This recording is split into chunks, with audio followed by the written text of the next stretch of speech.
नमः संस्कृताय।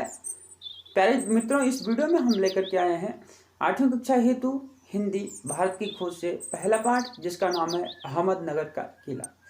इसके लेखक जवाहरलाल नेहरू जी है।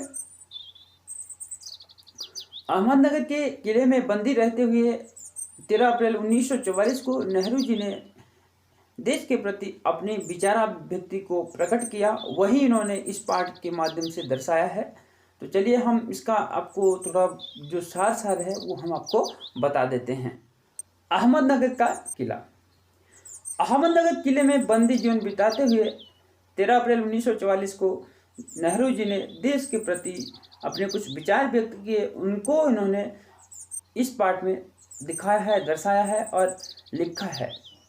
यह उनकी 9वीं जेल यात्रा थी।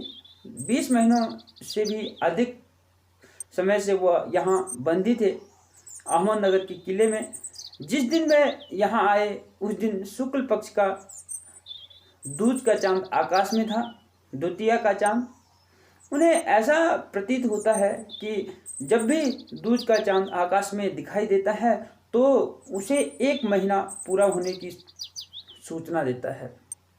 साथ ही यह एहसास भी दिखाता है कि वह नेहरू जी के साथ स्थायी रहा है, अर्थात बहुत लंबे समय तक रहा है।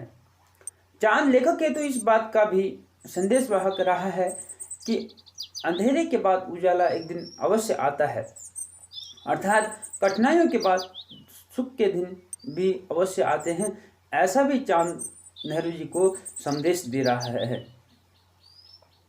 अब हम जो है चलते हैं, जो इसका पहला पैराग्राफ है अतीत का भार, उसमें चलते हैं। अतीत का भार, इसके इस पाठ का हम आपको सारांश सार बता देते हैं। नेहरू जी ने जेल में ही बागवानी शुरू कर दी। तो जेल में बागवानी शुरू करते हुए उन्होंने क्या किया। अहमदनगर किले में बंदी जीवन जीते हुए नेहरू जी ने बागवानी का कार्य प्रारंभ किया, क्योंकि उनकी आदत थी कि वे कहीं भी खाली नहीं बैठते थे। प्रतिदिन कई घंटे तपती धूप में फूलों की क्यारियां बनाते। सारी धरती पत्थरों, पुराने मलबे और अवशेषों से भरी हुई थी, लेकिन उन्होंने अपने लगन व कठिन परिश्रम से उसे क्या बना दिया, उपजाऊ बना दिया। अहमदनगर में उन्होंने बागवानी शुरू कर दी। दूसरा, अहमदनगर का जो इतिहास है वो उन्होंने इसमें बताया था। नेहरू जी का मानना है कि अहमदनगर की ऐतिहासिक घटनाओं की दृष्टि से कोई विशेष अहमियत नहीं है, परंतु चांद बीबी की कहानी प्रसिद्ध है, जिसने अकबर की शाही सेना से अपने किले की रक्षा हेतु हाथ में तलवार उठाकर सेना का नेतृत्व किया। चांद बीबी ने वह साहस से लड़ी, लेकिन अंत में अपने ही एक व्यक्ति द्वारा उसकी हत्या कर दी गई। यह अहमदनगर के किले का इतिहास है, इसलिए अहमदनगर का किला थोड़ा सा प्रसिद्ध है, ये नेहरू जी बता रहे हैं। जेल में कुदाल छोड़कर कलम उठाना। वहाँ उन्होंने अहमदनगर के किले में जेल में उन्होंने क्या, कुदाल छोड़ दी और कलम उठाई। क्यों? नेहरू जी ने चाहा था कि इस स्थान की खुदाई कर नई वस्तुओं को पुरानी इमारतों के टुकड़ों की खोज की जाए, लेकिन जेल के अधिकारी सीमित स्थान से आगे बढ़ने नहीं देते थे। वो चाहते थे कि पुराने स्थानों की क्या कर दी जाए, खोज कर दी जाए। इसलिए उन्होंने कुदाल छोड़ कलम हाथ में उठाई और यह प्रण किया कि जब तक देश आज़ाद नहीं हो जाता वह लिखते रहेंगे। उनका मानना था कि न तो वह ईश्वर के दूत बनकर भविष्य के बारे में लिख सकते हैं, न ही अतीत के बारे में इतिहासकारों की भांति लिखने में वे सक्षम हैं। वह तो केवल वर्तमान विचारों का अतीत के विचारों व क्रियाकलापों के साथ संबंध स्थापित कर उसके बारे में लिखना चाहते थे और लिख सकते थे। तो ये आपका जो अतीत का भार था उसका सार हमने बता दिया। अब हम इससे आपसे कुछ प्रश्न इससे पूछेंगे। तो इससे जो पहला प्रश्न होगा वो आप नोट कर लेंगे सभी लोग। अहमदनगर का किला पाठ कब, कहाँ और किसके द्वारा लिखा गया? अहमदनगर का किला पाठ कब, कहाँ और किसके द्वारा लिखा गया? नेहरू जी कितनी बार जेल यात्रा कर चुके थे? नेहरू जी ने चांद को अपना सहचर क्यों कहा? उन्हें वह क्या सीख देता प्रतीत होता है? और चौथा क्वेश्चन जो होगा, अहमदनगर किले के साथ कौन सी घटना जुड़ी हुई है?